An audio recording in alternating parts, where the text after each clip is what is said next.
I've been reluctant to share this as it requires that I come out of the spiritual closet in which I've been hiding for many years.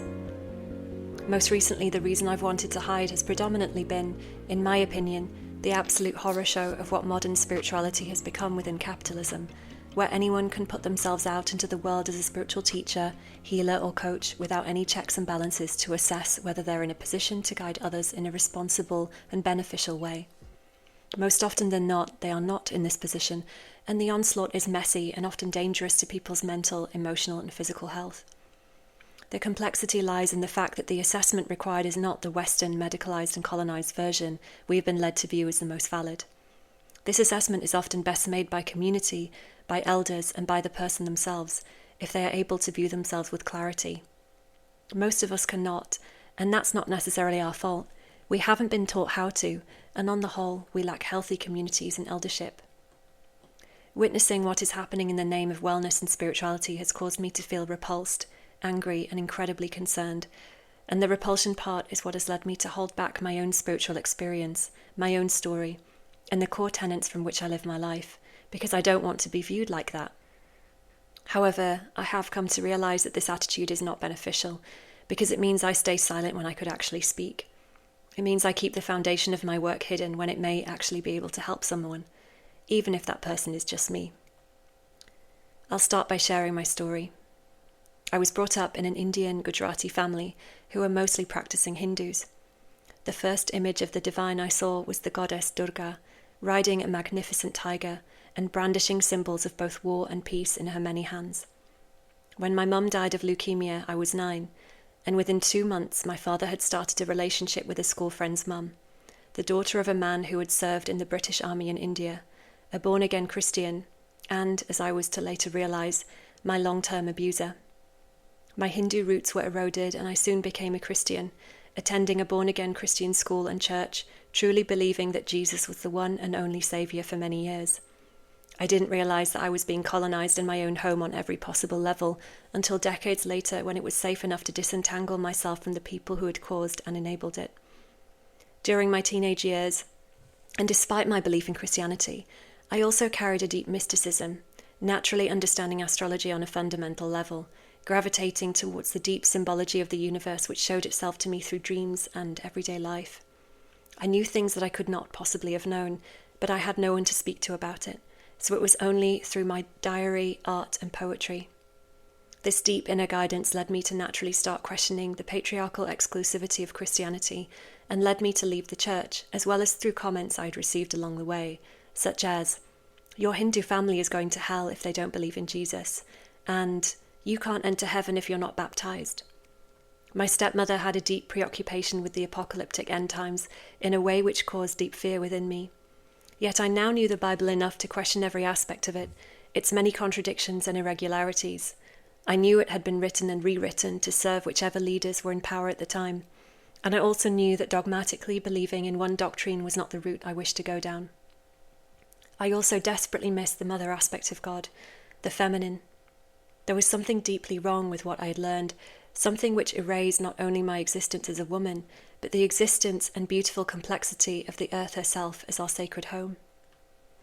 My journey of self-exploration had begun, and I delved deep into the feminine mysteries, allowing life and my intuition to guide me.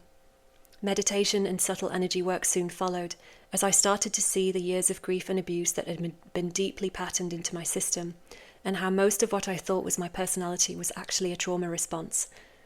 As well as learning what worked for me individually, I also found a teacher to guide me through the subtle energetic and grounding work, and learning how to release the trauma from my high sensitivity so that I could embrace the many gifts it brought, including how and why I do this work. I can read the energetic archetypes of people, often at first glance. I can pick up on dysfunctional energetic dynamics very quickly, and I can read the room sometimes more than I would like to. Despite not ascribing to any particular religion or spiritual doctrine, I've spent years diving into practices from many spiritualities and have a deep respect for those which genuinely seek to connect humanity to a remembrance of our divinity and our responsibility as stewards of the earth. My devotional and energetic practices are what take up the majority of my time, contrary to what some may believe when they engage with my work. Everything else comes from these deep communions and conversations with the divine, the earth, my ancestors, guides, and with my deepest being. And even while sharing this, I'm reminded how even these phrases and words have been appropriated and misused to the point where they have been almost rendered meaningless and devoid of the sacred. But still, I reluctantly type them anyway. On my spiritual journey, I have seen the destruction caused by religion, not only through my own personal experience of Christian conversion, but by standing in the Ghanaian dungeons, where enslaved people were held in pitch blackness, bar the small hole which led to the church above, so that while they sung their praises to white Jesus, the churchgoers could hear, smell, and see the horror of what was going on below, and somehow justify it in their hearts and minds. I've witnessed how this very Jesus is still plastered on the backs of most vehicles there, monitoring everyone silently, churches still dominating the streets, the aggressive tongue-speaking that is belted out through the microphones throughout the day to a people who only centuries earlier had deep and rich ancestral spiritual lineages and practices, now considered heathen and sinful. We are all seeing how the divine claim of God's promised land to his promised children over 2,000 years ago is being used to dismember God's children in real time. We are seeing cults being formed and exposed almost on a regular basis, spiritual leaders being held to such a godlike position that it's impossible to remain connected to their humanity, and we witness their inevitable fall. We are seeing people feel themselves channel the Galactic Federation, who tell them that the second coming is about to happen for those who are stepping into the new earth, for those doing parasite cleanses, for those cutting out all vegetables from their diet and only drinking filtered urine. One says this, another says that. Carrots are evil this week, potatoes the next. They contradict each other and they all make extremely harmful claims, all while pocketing our money. They prey on our fear and the belief that we are disconnected enough from our own discernment and intuition to see the delusion. We see white people appropriate indigenous spiritual practices and use them to bypass their own responsibility to the people and the land from which they extract from.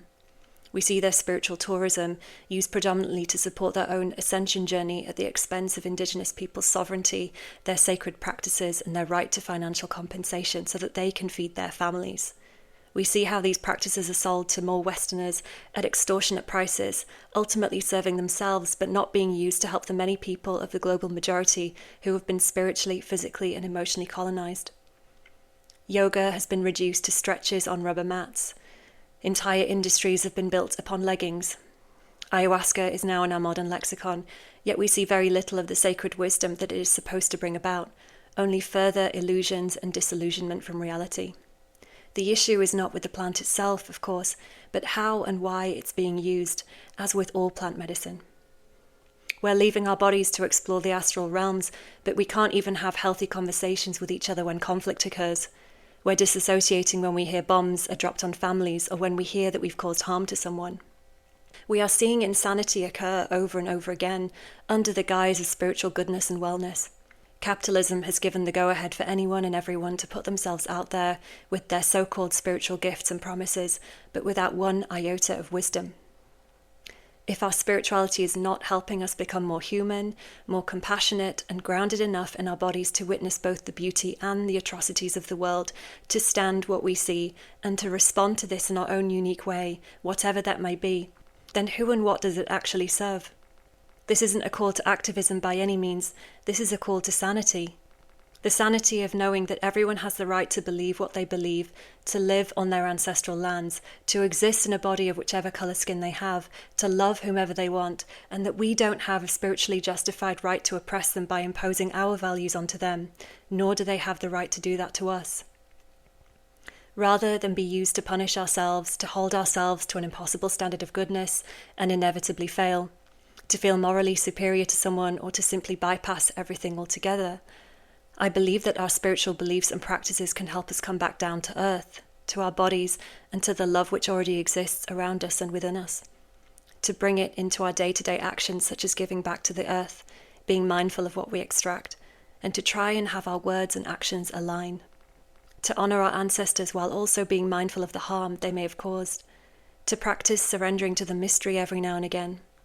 To have healthy boundaries, to cleanse ourselves energetically so that we're not carrying more than we need to, and to fill ourselves back up with loving energy and life force.